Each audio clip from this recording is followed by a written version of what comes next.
Bonjour, bonsoir et bienvenue dans ce journal. Voici les titres de l'actualité de ce lundi 6 septembre.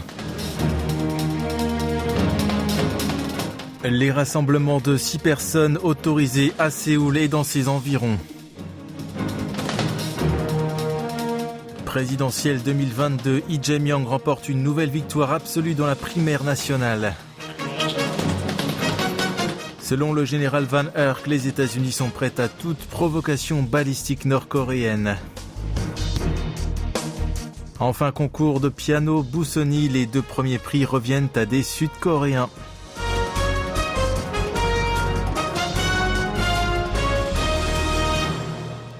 Un nouvel assouplissement des mesures sanitaires liées au Covid-19 est entré en vigueur aujourd'hui pour 4 semaines dans les régions où le niveau maximal de distanciation sociale, à savoir le niveau 4, est imposé, y compris à Séoul et dans sa couronne. Les restaurants et les cafés peuvent désormais ouvrir leurs portes jusqu'à 22h, soit 1 heure plus tard qu'auparavant. Les rassemblements privés restent limités à 4 ou à 2 personnes avant ou après 18h respectivement, mais le chiffre peut être porté à 6 en présence de personnes totalement vaccinées. Le gouvernement projette de modifier les critères de distanciation sociale le mois prochain dès que la propagation de l'épidémie se sera stabilisée sous l'effet de la vaccination et d'offrir aussi des avantages aux individus inoculés. Pourtant, cette initiative semble loin de rassurer les petits commerçants. Le comité d'urgence des commerces indépendants a fait état d'une manifestation en voiture de 3000 individus ce mercredi sur tout le territoire. Selon son porte-parole, ceux qui se sont fait administrer 2 doses de sérum sont principalement les personnes âgées et le dispositif sanitaire du gouvernement étouffe encore les petites enseignes. Côté bilan, le nombre journalier de cas confirmés diminue légèrement depuis 3 semaines, mais la baisse n'est pas assez marquée. La Corée du Sud a recensé ces dernières 24 heures 1375 nouvelles infections au Covid-19. Le chiffre dépasse la barre des 1000 depuis le 7 juillet dernier. Et dans le même chapitre, alors que le nombre journalier de nouvelles infections au Covid-19 franchit le seuil des 1000 depuis 2 mois, les autorités sanitaires préparent le retour à la vie normale étape par étape. Un haut fonctionnaire du ministère de la Santé a indiqué aujourd'hui dans une rencontre avec les journalistes que cette décision avait comme condition préalable la stabilisation de la propagation du virus dans le courant de ce mois. Selon Son Young-lee, le gouvernement évite d'employer le terme « vivre avec le Covid » car celui-ci risque de laisser entendre un assouplissement des règles de distanciation sociale.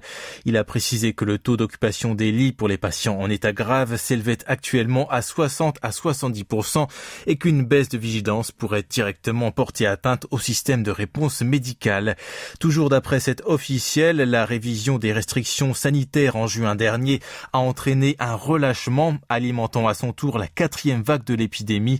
Il est donc essentiel, selon lui, de continuer à rester sur ses gardes.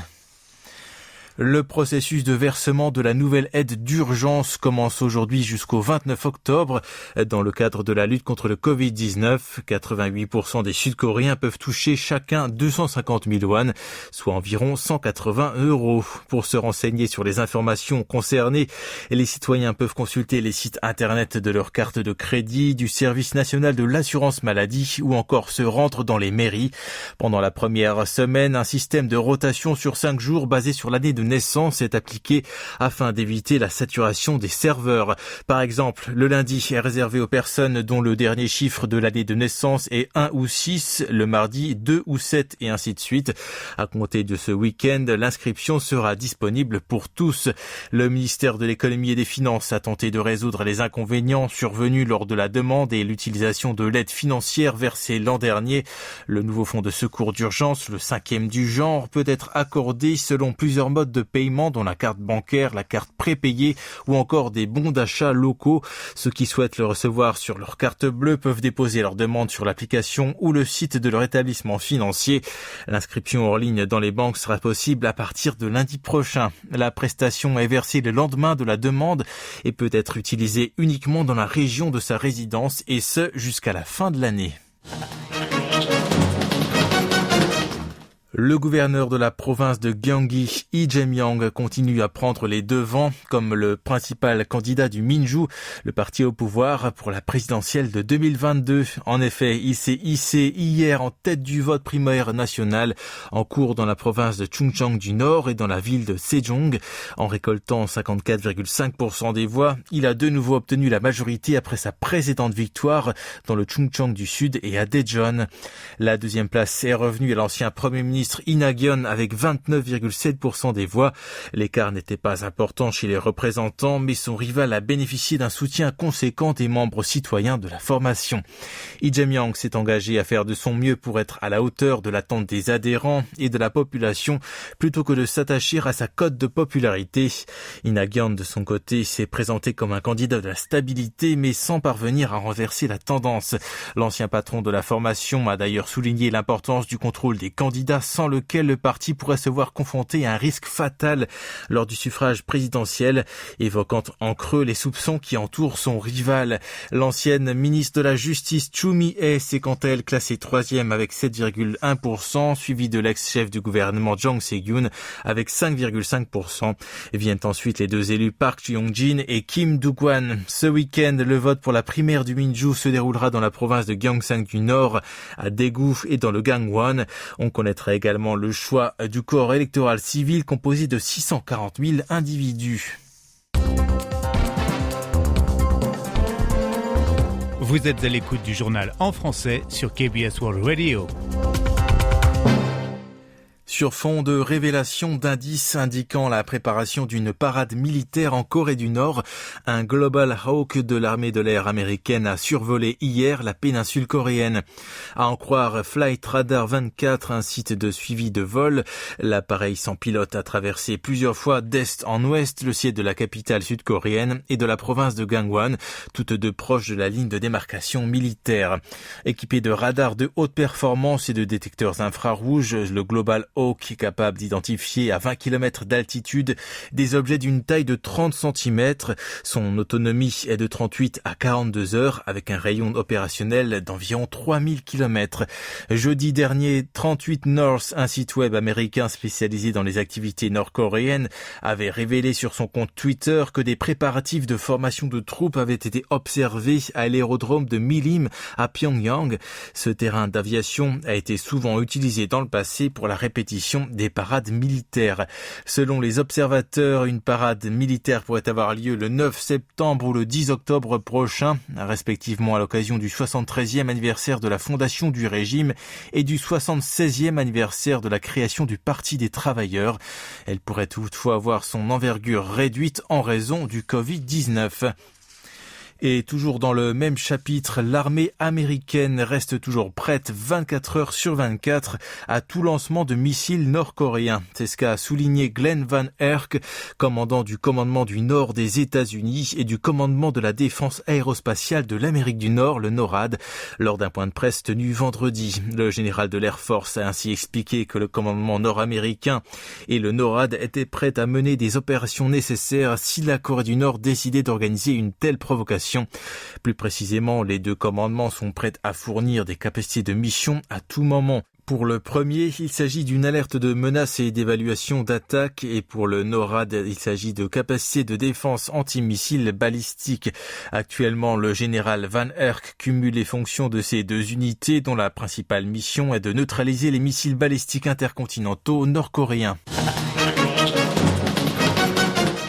Au début du siècle, les conglomérats sud-coréens procédaient encore à des campagnes de recrutement massif de plusieurs milliers de nouvelles recrues. Or, cette coutume tente à disparaître. Le groupe SK organise ainsi sa dernière embauche régulière de masse cette année. Après que Hyundai Motor a adopté cette démarche il y a 2 ans, LG lui a emboîté le pas l'an dernier et c'est donc désormais au tour de SK de rejoindre le mouvement. L'an prochain, parmi les 4 plus grands chaebols sud-coréens, seul Samsung maintiendra ce système. Selon l'enquête d'une plateforme de recherche d'emploi, la proportion des entreprises qui recrutent des travailleurs de cette façon a chuté à 36% au deuxième semestre, contre 50% il y a 2 ans. Ce changement est principalement attribuable au fait que les sociétés souhaitent mettre leurs salariés directement au travail. En effet, lors d'un recrutement massif, elles doivent investir du temps et de l'argent dans la formation des novices. Sur fond de crise sanitaire du Covid-19 qui a accéléré la transition numérique, les firmes sont nombreuses à vouloir embaucher les personnels dont elles ont besoin sur le moment, notamment dans le secteur des TIC. Cependant, pour les demandeurs d'emploi, il n'est pas facile d'acquérir les connaissances pratiques exigées. Ce phénomène fait d'ailleurs craindre une baisse générale du recrutement. En effet, depuis l'abolition de l'embauche régulière, le nombre de postes en CDI chez Hyundai Motor et LG Electronics a dégringolé respectivement d'environ 400 et 1600. Étant donné que l'embauche au besoin présente davantage de risques de corruption, assurer l'équité dans le processus représente un nouveau défi à relever.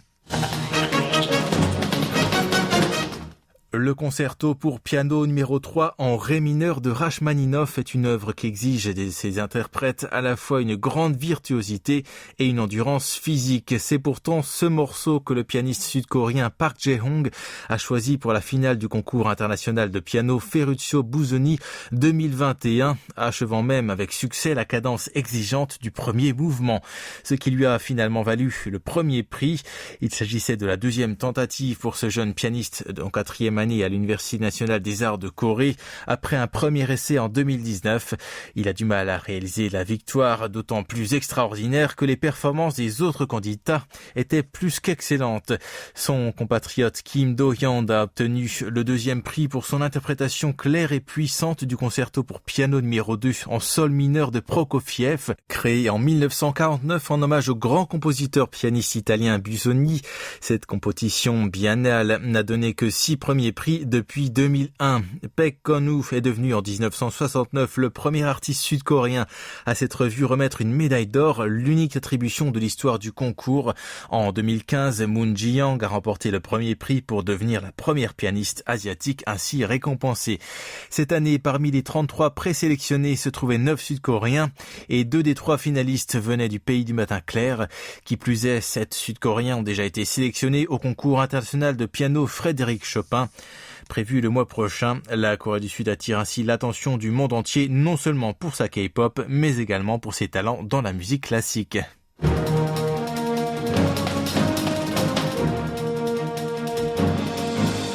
C'est la fin de ce journal présenté aujourd'hui par Thierry Laplanche. Merci de votre fidélité et belle soirée à tous.